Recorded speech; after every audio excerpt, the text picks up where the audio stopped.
คำอธิษฐานทรงนำพระพุทธรูปด้วยอานิสงส์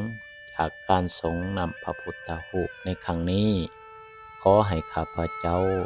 มุดทุกข์มุดโศกมุดโลกมุดภัย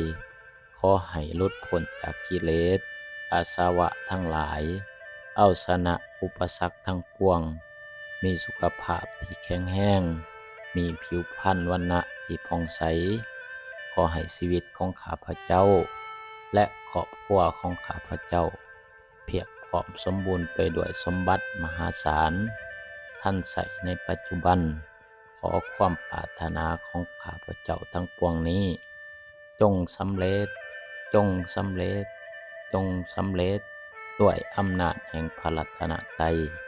อันประมาณบ่ได้จงสมความปรารถนาทุกประการด้วยเถิด